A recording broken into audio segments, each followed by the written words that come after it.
우리 이 시간 함께 신앙 고백하시며 예배의 자리로 나가겠습니다.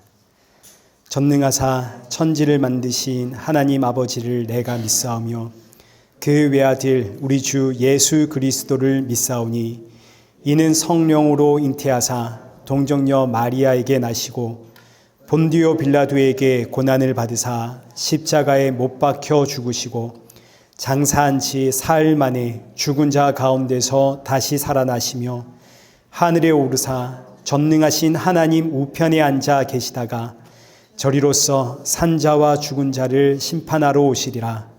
성령을 믿사오며 거룩한 공회와 성도가 서로 교통하는 것과 죄를 사하여 주시는 것과 몸이 다시 사는 것과 영원히 사는 것을 믿사옵나이다. 아멘.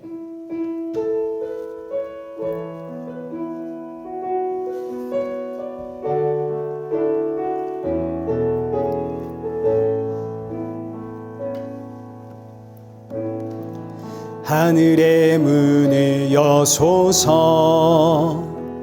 이곳을 주목하소서 주를 향한 노래가 꺼지지 않으니 하늘을 열고 보소서 이곳에 임재하소서 주님을 기다립니다. 기도의 향기가 하늘에 닿으니 주여 임재하여 주소서 이곳에 오셔서 이곳에 앉으소서 이곳에서 드리니 예배를 받으소서 주님의 이름만이 오직 주의 이름만 이곳에 있습니다. 이곳에 오셔서 이곳에 앉으소서 이곳에서 드리니 예배를 받으소서 주님의 이름만이 오직 주의 이름만 이곳에 있습니다. 우리 이 시간 예배 앞에 서 있는 내 모습을 점검하면서 오늘 주시는 말씀 앞에 아멘으로 화답하는 성도 되기를, 그리고 지치고 상한 내 마음에 담비와 같은 말씀 아멘으로 받는 내 마음 활짝 열어 주옵소서. 그리고 이 시간 나뿐만이 아니라 우리 사랑하는 성도들의 마음에도 새 힘과 위로와 안식의 예배의 시간이 되어지도록 은혜 부어 주옵소서. 우리 함께 예배를 사모하는 마음으로 기도의 자리로 나아가겠습니다. 기도하겠습니다.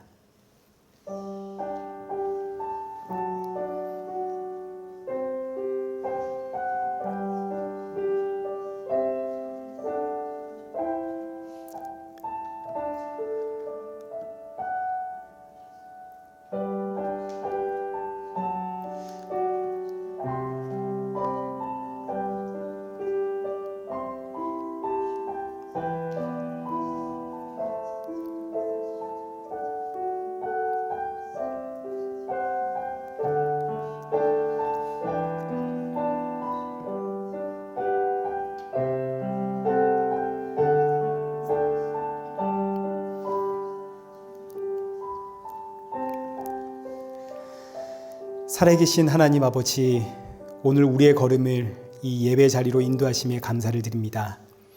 지치고 상한 심령들 이 자리에 모였사오니 오늘의 이 예배가 사랑하는 모든 성도들에게 위로와 평안과 안식의 예배가 되어지도록 은혜 부어 주옵소서. 주가 주시는 생명의 말씀으로 또 새롭게 시작하는 이 한 주를 잘 버텨내며 날이 가면 갈수록 우리 주 예수 그리스도의 그 십자가의 은혜와 사랑만이 더욱더 충만해지는 우리 성도들 되게 하여 주옵소서. 예수님의 이름으로 기도드리옵나이다. 아멘.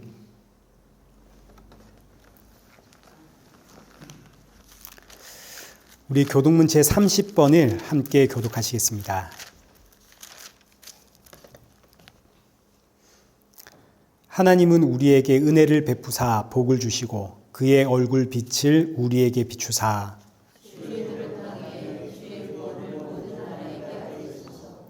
하나님이여 민족들이 주를 찬송하게 하시며 온 백성은 기쁘고 즐겁게 노래할지니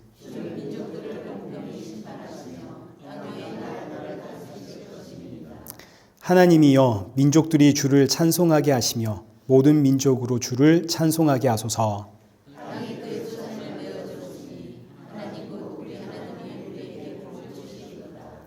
하나님이 우리에게 복을 주시리니 땅의 모든 끝이 하나님을 경외하리로다. 아멘.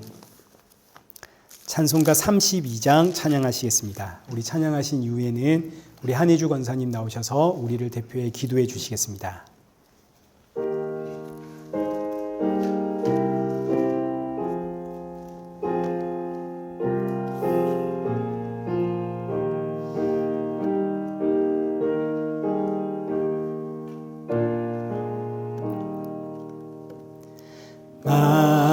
만유의 주제 존귀하신 예수 사람이 되신 하나님 나 사모하여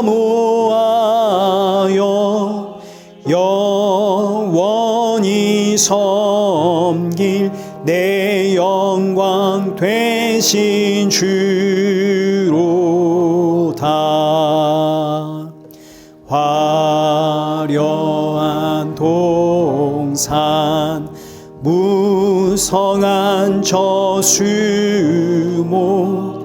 다 아름답고 묘하나 순전한 예수 더 아름다워 봄 같은 기쁨 주시네. 광명한 해와 명랑한 저 달빛 수많은 별들 빛나나 주 예수 빛은 더 찬란하여 참 비교할 수 없도다.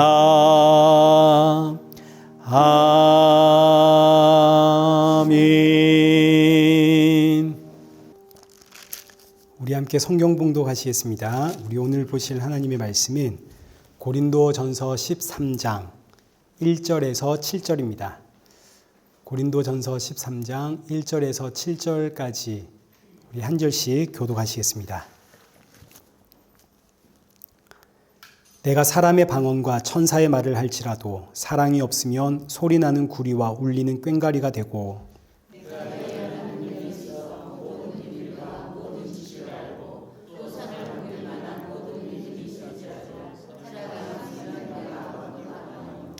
내가 내게 있는 모든 것으로 구제하고 또 내 몸을 불사르게 내줄지라도 사랑이 없으면 내게 아무 유익이 없느니라.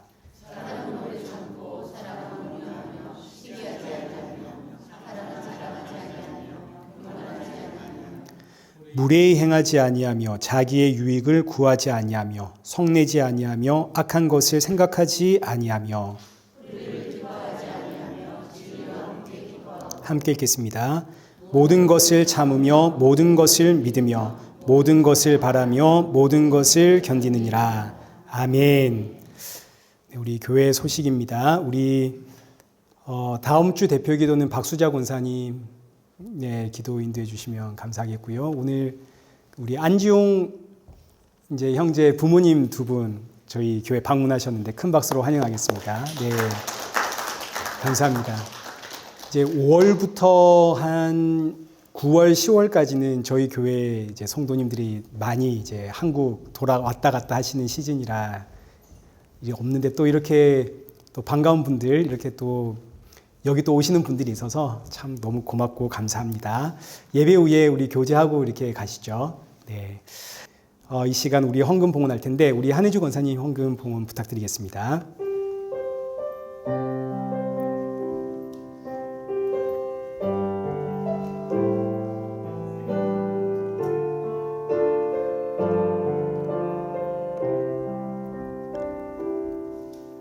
우리에겐 소원이 하나 있네. 주님 다시 오실 그날까지 우리 가슴에 새긴 주의 십자가 사랑 나의 교회를 사랑케 하네. 주의 교회를 향한 우리 마음 포기와 가난과 고난며 죽음조차 우릴 막을 수 없네. 우리 교회는 이 땅의 희망 교회를 교회 되게 예배 되게 우릴 사용하소서. 진정한 부흥의 날 오늘 임하도록 우릴 사용하소서. 기도하겠습니다. 살아계신 하나님 아버지, 오늘 사랑하는 성도들 이 귀한 예배 자리에 빈손으로 나오지 않고 귀한 예물 준비하게 하신 감사합니다.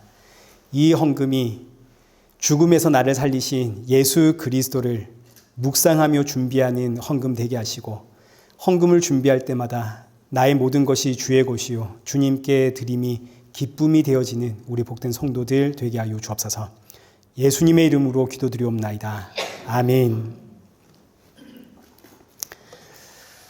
우리 오늘 본문은 고린도전서 13장 1절에서 7절입니다. 사랑이 없으면 이라는 제목으로 오늘 본문의 말씀 우리 함께 살펴보도록 하겠습니다. 우리 그동안 2주에 걸쳐가지고 은사에 대해서 우리가 살펴보았습니다. 고린도전서 이제 12장은 은사에는 이런 여러 가지 특별한 종류의 은사들이 있구나, 이런 걸 우리에게 알려주는 본문이 아니라 하나님께서 왜 누군가에게 어떤 특별한 은사를 주었는가에 대한 내용입니다.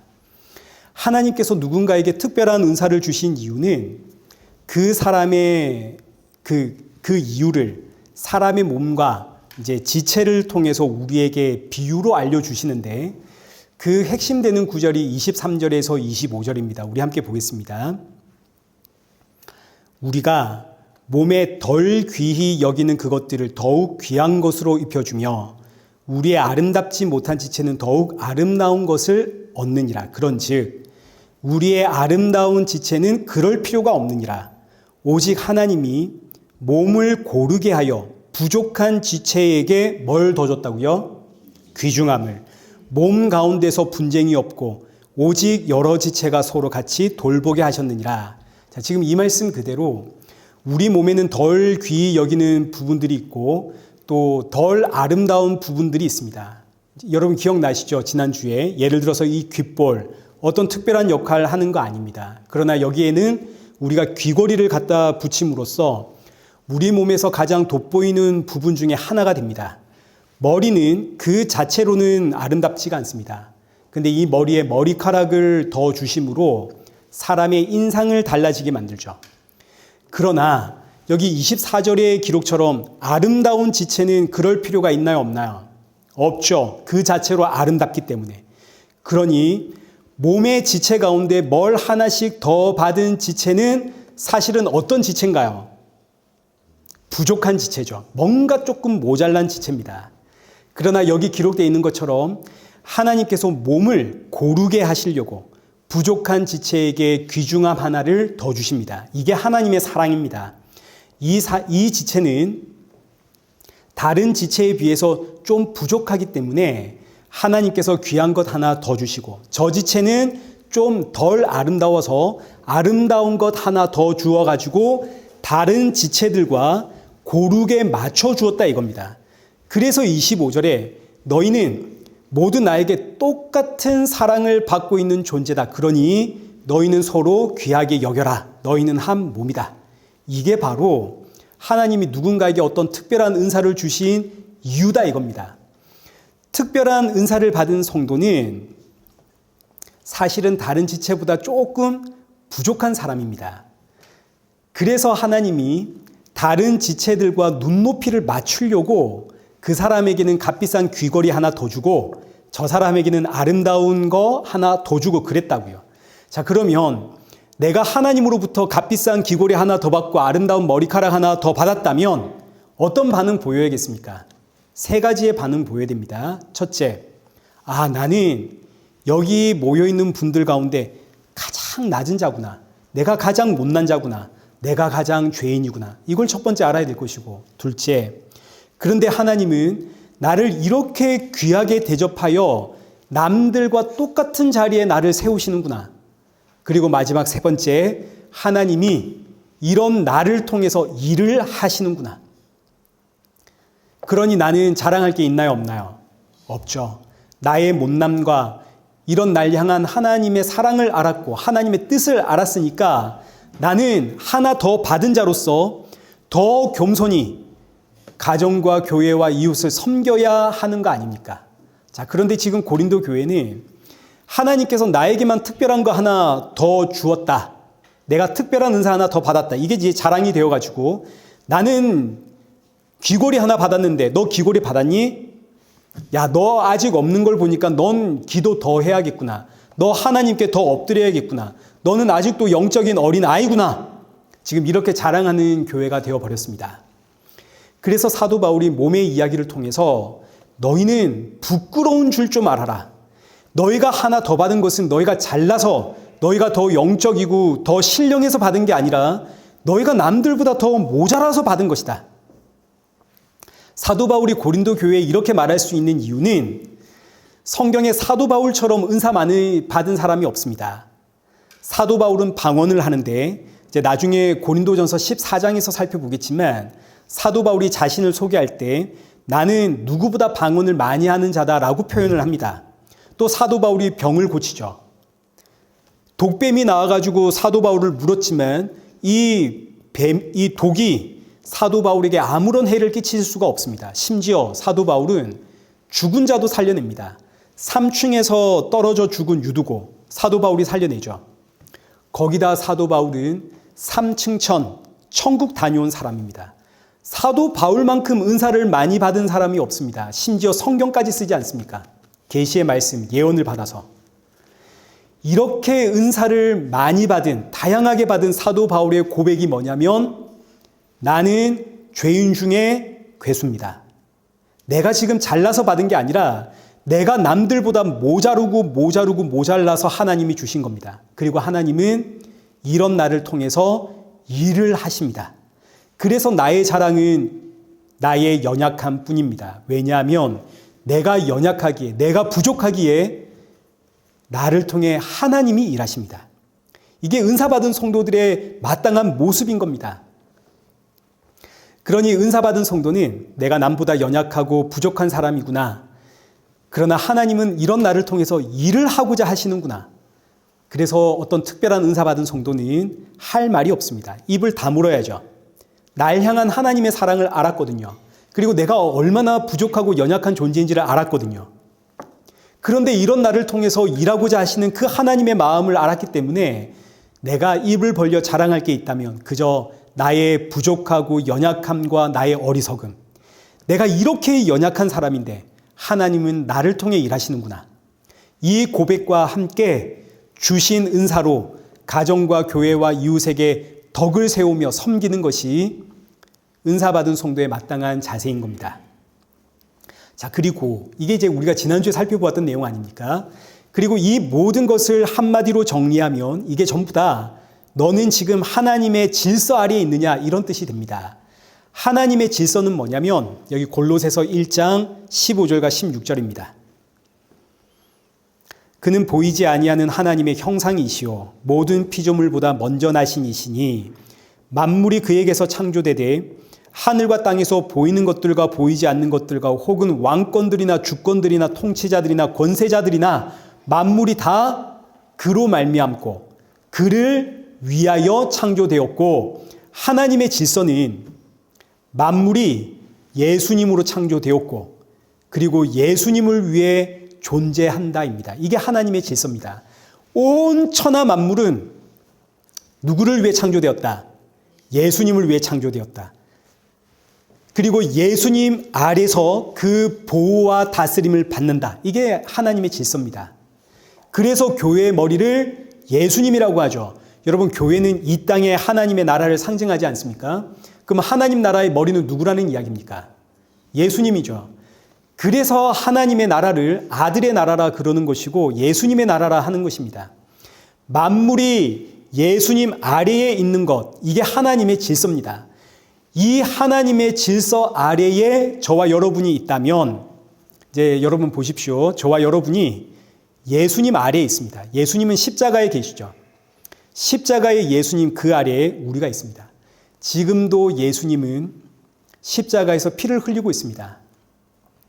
그럼 이제 우리가 깨닫게 되는 것은 나로 인해 예수님은 오늘도 피를 흘리고 계시는구나. 이 사실을 안다면 내가 은사 받았다고 다른 사람들 앞에서 잘난 척 할 수 있습니까? 내가 좀 더 영적이야. 내가 너보단 신령해. 이런 말 할 수 있나요? 지금 예수님이 나를 보면서 피 흘리고 계시는데. 근데 고린도 교회는 이 질서가 사라졌습니다. 여러분 지금 교회 꼭대기에 뭐 달려 있나요? 십자가 달려 있죠. 지금 이 이야기 아닙니까? 지금도 예수님은 십자가에서 피 흘리고 계시는데 그 피 흘리시는 예수님이 우리의 머리다 하는 걸 상징적으로 단 게 이 십자가입니다. 교회 머리 위에 십자가. 그 아래에 우리가 있다고요. 그런데 이 교회의 질서가 사라지니까 은사 받았다고 서로 자기 은사가 높다. 내가 너보단 신령하다. 자랑하고 분쟁하고 있으니 사도 바울이 지금 너희 교회 안에는 하나님의 질서가 무너졌구나. 그래서 고린도전서 이 12장 마지막 말씀 여기 31절 너희는 더 큰 은사를 사모해라. 내가 또한 가장 좋은 길을 너희에게 보이리라. 지금 고린도 교회는 서로가 가장 큰 은사 받았다. 이제 경쟁하고 자랑하고 있는데 사도 바울이 이 고린도 교회를 향해 너희는 더욱 큰 은사를 사모해라. 너희가 지금 경쟁하고 싸우고 다투고 있는 은사는 큰 은사가 아니다. 그럼 이제 하나님께서 우리에게 주신 큰 은사, 가장 큰 은사 뭡니까? 그렇죠. 하나님의 질서고 교회의 질서가 되시는 예수님입니다. 너와 내가 교회의 질서가 되시는 그 예수님 아래에 옳게 자리매김하여 서는 것, 이게 바로 성도의 가장 큰 은사입니다. 그래서 지난 2주에 걸쳐 살펴보았듯이 성도에게 있어서 가장 큰 은사는 십자가의 은사고 구원의 은사고 성령이 내 안에 내주하심의 은사고 예수님이 나와 함께 하시는 임마누엘의 은사입니다. 그런데 이 가장 좋은 은사가 하나님의 질서가 무너지면 세상의 질서가 들어오죠. 세상의 질서는 희귀하고 희소성이 강한 것일수록 이게 가치가 있습니다. 방언, 예언, 병고침, 귀신 쫓아냄, 어떤 능력이 일어나는 것 등등등. 희소하게 일어나는 이런 은사들은 우리가 이제 앞서 보았듯이 그건 내가 좀 부족하고 연약하기 때문에 저 사람과 평준화를 맞추기 위해서 하나님이 주신 겁니다. 하나님은 이렇게 부족하고 연약한 사람을 통해서도 교회의 덕을 세운다. 이거 알리기 위해서 하나님은 사람을 통해 일하실 때 차별을 두지 않는다. 이거 알려주려고 하나님이 우리에게 주신 특별한 은사들입니다. 그런데 세상의 질서가 교회 안에 들어오니까 이런 은사들이 가장 큰 은사가 되어 교회를 어지럽히고 최고의 은사는 저 밑바닥이 되어가지고 이건 뭐 누구나 다 가지고 있는 덜 귀한 이런 은사가 되어 순서가 거꾸로 바뀌게 되는 거죠. 사도 바울이 이제 지금 이 고린도 교회가 하나님의 질서가 무너졌다 이걸 파악했기 때문에 여기 31절에서 너희는 더욱 큰 은사, 가장 좋은 은사 사모해라. 이 교회의 질서를 회복하라는 뜻입니다. 그리고 이어지는 말씀이 내가 너희에게 가장 좋은 길을 보여주겠다. 교회의 질서는 예수님 아래 서는 겁니다. 저와 여러분이 지금도 나를 위해 피 흘리고 계시는 그 십자가의 예수님 아래에 서면 너 잘났다 나 잘났다 뭐 이런 말할 수 없죠. 우리는 모두 다 똑같은 죄인이니까요. 그래서 이제 이어지는 말씀이 사랑입니다. 오늘 우리가 읽은 사랑장. 교회의 질서를 회복하는 가장 좋은 길은 사랑이다. 사랑을 훈련하고 사랑을 실천하면 교회의 질서를 회복할 수밖에 없다. 너희가 지금 사랑 훈련하고 사랑을 실천하면 너희는 교회의 머리가 되시는 그 예수님 아래에 설 수밖에 없다. 이게 오늘 본문의 결론입니다. 자, 그럼 이제 우리 1절부터 보겠습니다. 평소에 우리가 듣던 사랑의 이야기하고는 좀 다를 겁니다. 우리 1절 보겠습니다. 내가 사람의 방언과 천사의 말을 할지라도 사랑이 없으면 소리나는 구리와 울리는 꽹과리가 되고, 여기서 사람의 방언은 이제 외국어를 뜻합니다. 오순절 성령이 임했을 때 제자들이 방언이 터졌죠. 그때 명절을 맞아서 천하 각국에서 이 예루살렘에 예배하러 모였는데 이들이 방언이 터진 그 사람들의 입술을 통해서 각자 복음을 듣게 되는데 각자 자기가 살았던 지역의 언어로 복음을 듣게 됩니다. 사람의 방언은 이 외국어를 뜻하는 겁니다. 자, 그리고 여기 천사의 말은 이제 오늘 우리가 흔히 알고 있는 방언을 뜻합니다. 이 땅에는 없는 언어입니다. 그러나 이 언어는, 이런 방언은 교회에만 있는 건 아닙니다. 방언은 거의 대부분의 종교에 있습니다. 심지어 무당들도 신내림을 하면서 방언을 받고, 무슬림에도 방언이 있고, 저 불교에 가도 거기도 방언이 있습니다. 카톨릭도 방언이 있죠. 특히 지금 이 고린도 지역은 여러분 로마 그리스 신화 아시죠? 그 신화에 나오는 신전이 고린도 지역에는 12개나 있었습니다. 각각의 신들을 섬기는 사제들이 신내림을 받으면 거기서 방언을 했다고요. 그러니까 고린도 지역에서 방언을 하는 사람은 어떤 사람이냐면 신령한 사람, 영적인 사람, 신과 가까운 사람, 이런 공식이 있었습니다. 방언에 야, 저 사람 신과 가깝구나, 이런 공식이 고린도 지역에 있었다고요. 이런 고린도 지역의 사고가, 생각들이 교회 안에 들어오니까 교회 안에서 가장 신령하고 영적인 사람은 누구겠습니까? 방언하는 사람 아닙니까? 여러분 듣고 계시죠? 방언하는 사람 아닙니까? 방언하는 사람. 그 어떤 은사보다 방언하는 사람이 가장 신령하고 영적인 사람이 되는 겁니다. 왜냐하면 이 방언하는 사람은 하나님과 직접 대화하는 사람 아닙니까? 하나님과의 직통 계시를 받는 사람. 저 사람이 아무리 병 고치는 은사 받았다 하더라도 방언하는 내가 하나님과 대화를 해보니까 야, 네가 지금 병 고치고 있는 그거 너 귀신 들린 거야. 이러면 끝나버리는 거 아닙니까? 그러다 보니 교회 안에서 방언하는 사람들끼리 싸운다고요. 내 방언이 더 높다. 아니야, 내 방언이 훨씬 더 훌륭하다. 이러고 싸운다고요. 그래서 여기 1절부터 방언의 이야기로 시작을 하고, 그리고 이제 한 장 넘어가면 14장에서는 아예 이 방언의 이야기를 집중적으로 다루게 되는 겁니다. 이 방언의 이야기에 대해서는 우리가 14장에서 우리가 자세히 살펴보도록 하고, 이제 다시 여기 1절 보시면 너희가 사람의 방언 천사의 말을 할지라도 사랑이 없으면, 여기서 이 사랑이라는 단어가 아가페입니다. 아가페. 여러분 아가페 사랑이 어떤 사랑인지 알죠? 이 땅에는 없는 사랑입니다. 사람에게서는 나올 수 없는 사랑. 아가페는 하나님의 사랑을 뜻합니다.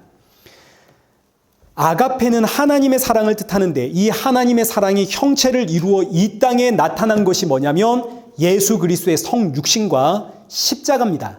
그래서 아가페라고 하는 사랑이 등장할 때는 항상 우리는 예수님의 성육신과 십자가를 봐야 되는 겁니다. 성경에는 사랑에 대한 그 단어가 여러 가지가 있거든요. 그 중에 아가페가 나오면 반드시 아가페 사랑은 하나님의 사랑이고 예수 그리스도의 성육신과 십자가다. 이거 기억만 하시면 여러분 성경 보실 때 이제 큰 오해 없이 성경 읽을 수 있습니다. 자, 그러면 이제 한번 보십시오.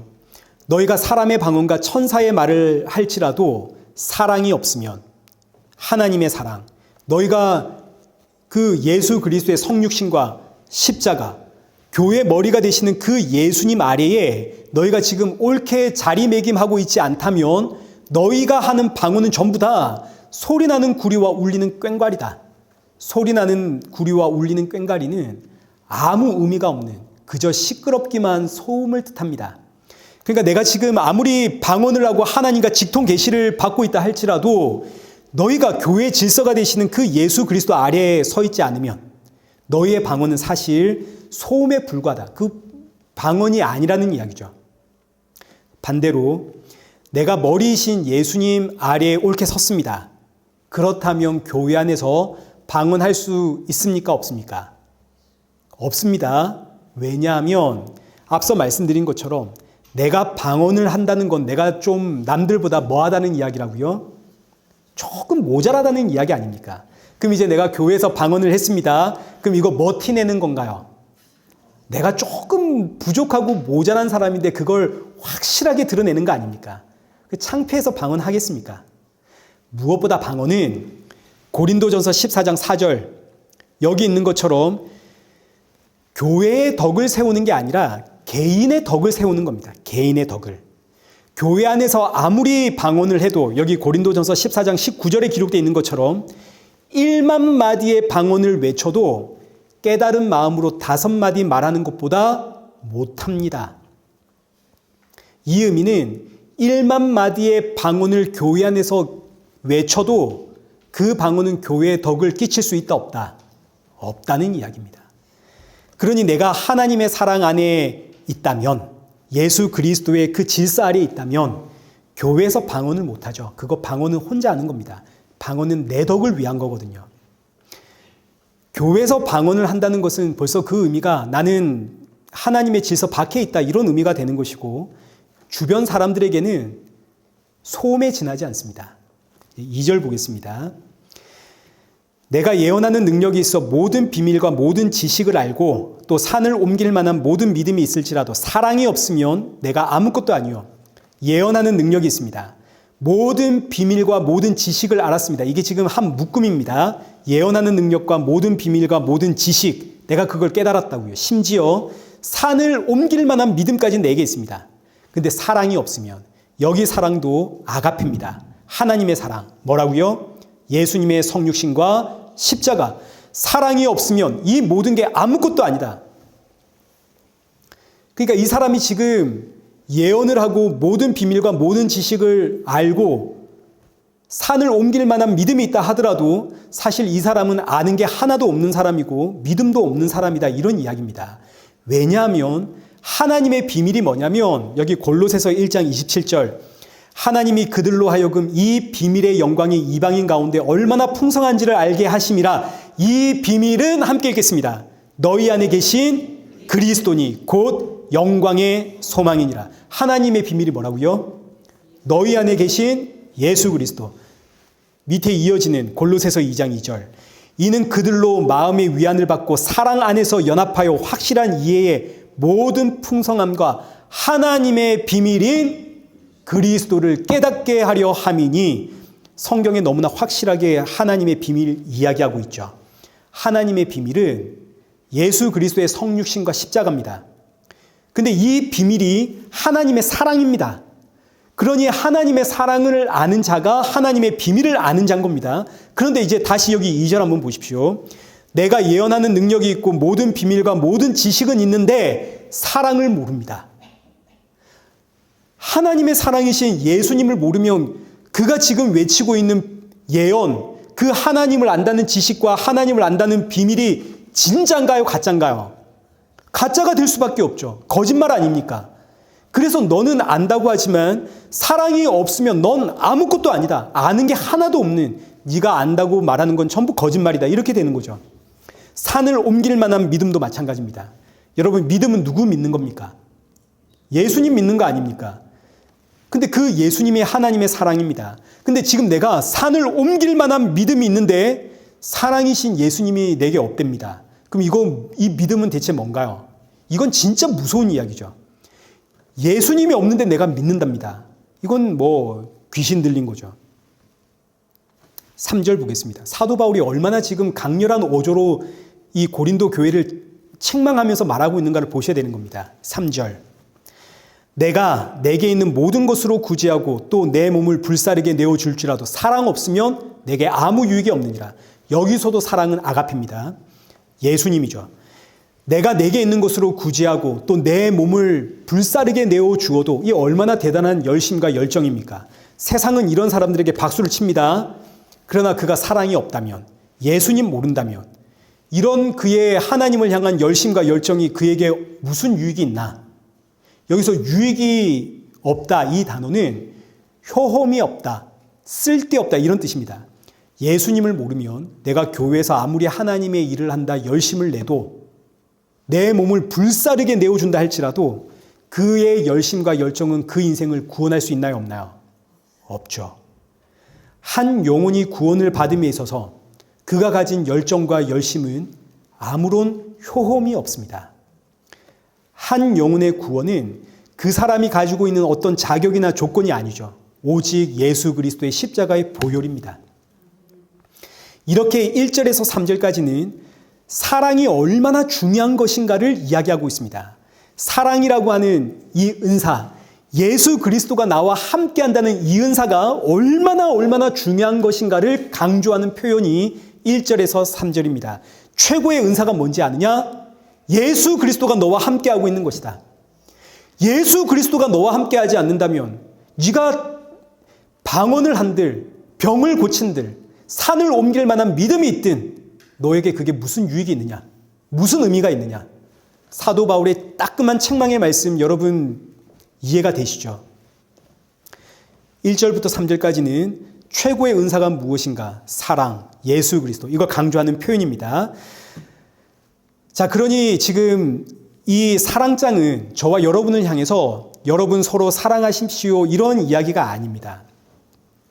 사람에게서 나오는 사랑이 아니라 아가페, 하나님의 사랑, 교회의 최고의 가치와 최고의 질서와 최고의 은사는 하나님의 사랑이신 예수 그리스도다. 이걸 강조하는 표현이죠. 자, 그래서 교회의 머리는 예수님, 우리는 그 아래에 붙어있는 몸입니다. 여러분 항상 이거 잊지 마십시오. 우리의 자리는 예수님 아래입니다. 우리가 몸입니다. 머리는 예수님. 지금도 머리이신 예수님은 너와 나를 위해 피 흘리고 계십니다. 그러면 지금 이 피 흘리고 계시는 예수님 아래에서 너와 나는 무엇을 구하고 무엇을 찾고 있는가를 한번 생각해 봐야겠죠. 늘 성도가 돌아보고 스스로를 점검해야 하는 이종표입니다. 나는 지금 십자가의 예수님 그 아래에서 무엇을 찾고 무엇을 구하고 있는가? 예수님께서 제사장과 빌라도에게 붙잡혀가지고 발가벗겨진 이후에 가시면류관 쓰고 채찍에 맞아 피투성이가 되어져 갈 때 베드로가 예수님 따라갔다가 멀찍이서 그 예수님 바라보다가 너도 예수 믿는 사람 아니냐? 이 말에 3번이나 저주하고 부인을 하다가 예수님과 눈이 딱 마주칩니다. 그때 베드로는 예수님의 눈을 본 이후에 도망을 가죠. 우리가 요한복음에서 이미 다 살펴본 내용 아닙니까? 그 베드로를 보며 어느 누가 베드로에게 너 참 잘했다 칭찬하겠습니까? 그 베드로를 보며 하나님 나는 베드로처럼 도망가지 않도록 나를 좀 붙잡아 주십시오. 우리는 이렇게 기도하지 않습니까? 자, 그런데 이 베드로의 이야기를 오늘 우리에게 한번 적용해 보는 겁니다. 피투성이가 된 예수님과 눈이 마주친 베드로, 그 베드로처럼 지금도 우리의 머리 되신 예수님은 여기서 십자가에서 피 흘리고 계십니다. 오늘도 나 때문에. 우리가 기도하는 것은 지금 나 때문에 피 흘리고 계시는 그 예수님과 눈을 마주치는 것입니다. 이게 기도입니다. 지금 내 머리 위에서 피 흘리고 계시는 그 예수님과 눈을 마주 보며 예수님, 나 사업 좀 잘 되게 해주세요. 예수님, 나 시험 좀 잘 치게 해주세요. 예수님, 나 이번에 집 분양받아야 됩니다. 예수님, 나에게 좀 좋은 직장 주세요. 예수님, 저 좀 도와주세요.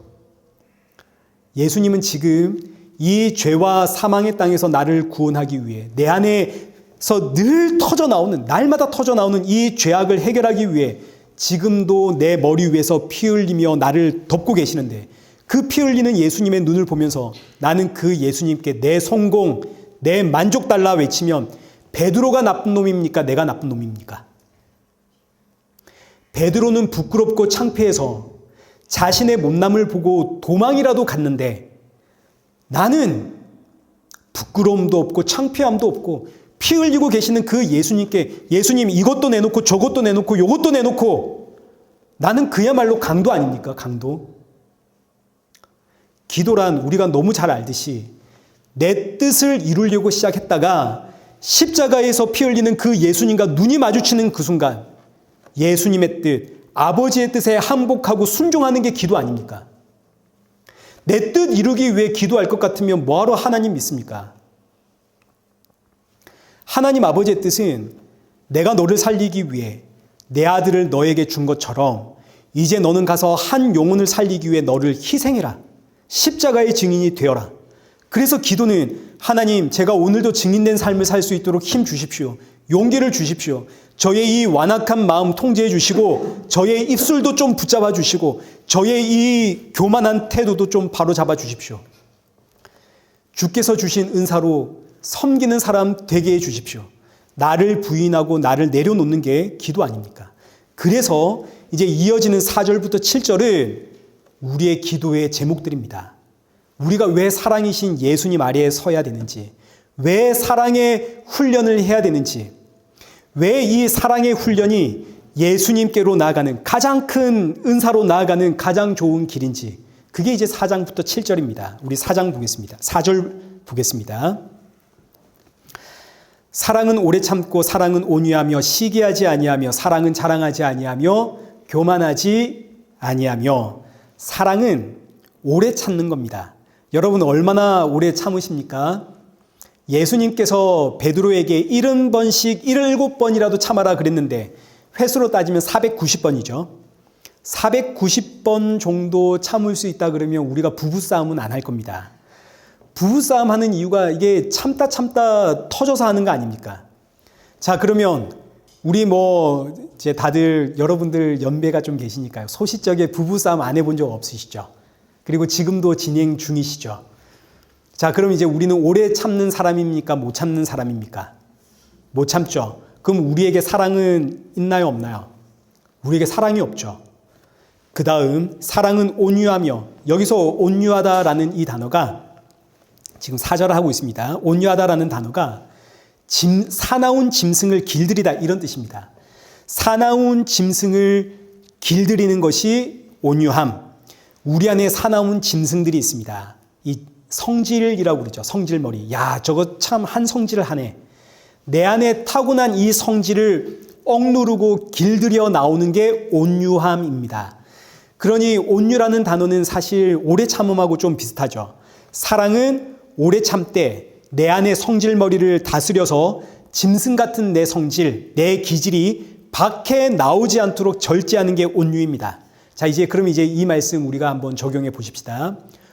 부부 사이든 혹은 자녀든 누구든 이제 집에서 화가 좀 났습니다. 근데 하나님이 오래 참으라 했습니다. 내가 참기는 참습니다. 근데 내 안에서 이 성질머리가 부글부글 끓습니다. 그러면 이제 이때 얼굴에 티 납니까? 안 납니까? 얼굴에서 확 티가 나죠. 내가 지금 어마무시하게 참고 있으니까 나 건들지 마. 이게 티가 확 난다고요. 자, 그럼 이제 우리는 온유한 사람입니까? 아닙니까? 온유한 사람이 아니죠. 얼굴에 화가 난 티, 불쾌한 티를 팍 내면서 주변에 있는 사람들을 불편하게 만들고 있지 않습니까? 우리에게는 온유라는 게 없습니다. 그러니 우리 안에 사랑이 있나요? 없나요? 없죠. 그래서 여기 4절에 기록되어 있는 사랑이라고 하는 단어가 아가페입니다. 사람에게는 도무지 나올 수 없는 하나님의 사랑, 아가페. 근데 이 아가페가 누구의 이야기라고요? 예수 그리스도, 예수님의 성육신과 예수 그리스도의 십자가. 예수님만이 이 땅에서 오래 참으시고 온유하신 분입니다. 예수님 이 땅에 십자가에 달려 죽으실 때 이 세상의 종말이 시작이 되었습니다. 그리고 종말의 끝은 언제인가요? 예수님 다시 오시는 날이죠. 자, 근데 예수님 이 땅을 보면서 지금 몇 년째 참고 있습니까? 490번 정도가 아니라 2024년째 참고 계십니다. 베드로후서 3장 15절. 또 우리 주의 오래 참으심이 구원이 될 줄로 여기라. 오직 예수님만이 참으시되 오래 참으십니다. 자기 백성들을 다 찾아내어 구원해낼 때까지 벌써 2024년을 참으시는 예수님. 그 예수님이 저와 여러분을 보시면서 오늘도 참으시고 내일도 참으시고 구원이 완성되는 그날까지 우리를 참으시고 심지어 오늘 우리를 부르실 때는 너는 의인이다 칭해 주시죠. 그리고 예수님이 화를 내지 않습니다. 십자가 앞에서 3번이나 저주하고 부인한 그 예수님 찾아가 다시 하시는 말씀이 요한의 아들 시몬아 네가 나를 사랑하느냐. 그러니까 지금 이 4절부터 7절까지는 전부 예수님의 이야기고 이 말씀들은 전부 다 우리 안에는 사랑이 없다 이거 지적하는 말씀들입니다. 이제 4절 계속해서 보십시오. 사랑은 시기하지 아니하고 사랑은 자랑하지 아니하고 교만하지 아니하고. 여러분 시기 다 하죠. 우리는 시기하고 자랑하고 교만합니다. 우리 안에 사랑이 없다는 이야기입니다. 이런 사랑은 오직 예수님만이 하십니다. 저는 정말 시기를 안 하는 사람인 줄 알았는데 제가 시기가 엄청 많습니다. 참 이거 제가 어디 밝히면 부끄러워가지고 제가 교회를 못 나옵니다. 저는 자랑 안 하는 사람인 줄 알았거든요. 근데 틈만 나면 자녀 자랑하고 있더라고요. 아유, 이런 말도 못합니다. 제가 얼마나 험한 사람인가. 5절 한번 보십시오.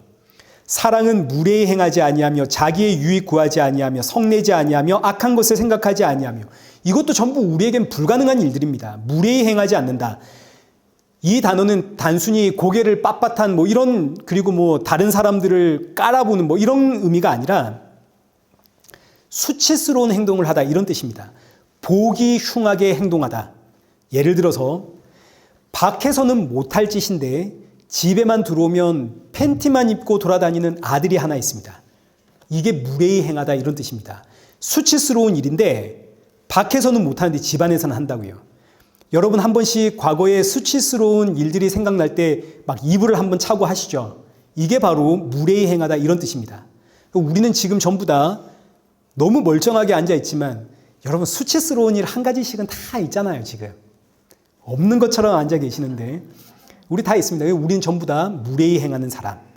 그리고 우리는 다 자기 유익 조금만 손해보면 때때로 성내고 수시로 악한 것을 생각하고 우리 안에 사랑이 없다는 이야기입니다. 이 전부 예수님에 대한 사랑입니다. 6절 사랑은 불의를 기뻐하지 아니하며 진리와 함께 기뻐하고. 이 말씀은 이 문구 자체가 구약 이사야 선지자의 메시아 예언의 이 문구입니다. 이 문구 자체가 예수님을 뜻하는 표현입니다.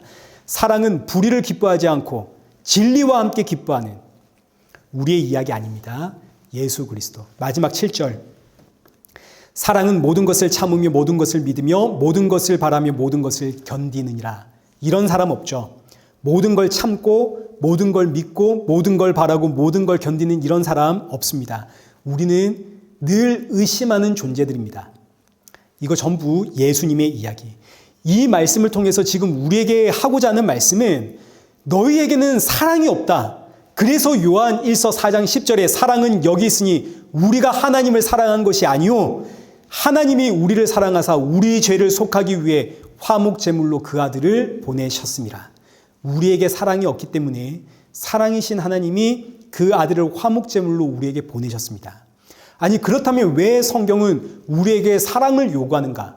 아니 우리에게 사랑이 없다고 하면서 왜 우리 보고 사랑하라 그러는가? 그 이유는 사랑을 훈련할 때 비로소 사랑이신 예수 그리스도를 바라보게 되기 때문입니다. 지금 사도 바울이 이 말씀을 하는 이유가 여기 12장 31절에 더욱 큰 은사 사무엘아 내가 가장 좋은 길 너에게 알려줄게. 더욱 큰 은사이신 예수 그리스도를 바라보는 가장 좋은 길이 바로 사랑하는 것이다. 지금 이거 이야기하는 겁니다. 그래서 1절에서 3절은 왜 최고의 은사가 예수님인지 아느냐? 예수 그리스도가 없으면 너희는 아무것도 아니다. 이걸 알려주는 게 1절부터 3절. 4절부터 7절은 너희가 이제 사랑을 실천해 볼 때 그때 비로소 너희가 깨닫게 되는 기도의 제목들. 하나님, 제가 예수님 닮아가고 싶습니다. 저는 예수님이 나를 사랑하셨듯 이웃을 사랑하는 인생 되고 싶습니다. 그런데 실천해 보니 저는 오래 참을 수가 없습니다. 저는 온유한 사람이 될 수가 없습니다. 저에겐 자꾸 시기가 나오고 자랑이 나오고 교만해지고 무례히 행하고 내 유익만 찾고 자꾸 악한 것만 생각합니다. 도무지 절제가 되지를 않습니다. 어찌하면 좋습니까? 그때 하나님의 음성이 뭐겠습니까? 그래서 내가 너를 위해 십자가에 죽지 않았니? 복음 아닙니까? 복음. 네가 너를 구원할 수 없기에 내가 십자가에 죽은 것이다. 아, 그렇군요. 나의 유일한 소망은 참으로 예수님 뿐입니다. 사랑을 묵상하고 사랑을 실천해 봐야 내가 사랑 없는 죄인이라는 사실을 깨닫게 되고 그때 나의 유일한 소망은 오직 예수님 뿐이구나. 이거 깨닫는 겁니다. 그 예수님이 최고의 은사 아닙니까? 교회가 성도들에게 봉사를 권면하는 이유가 여기에 있습니다. 봉사를 해봐야 내가 얼마나 이기적이고 악한 죄인인가가 드러납니다. 그때 나는 내가 좀 잘난 사람인 줄 알았는데 나는 죄인이 틀림없네요. 나의 유일한 소망은 예수님 뿐입니다.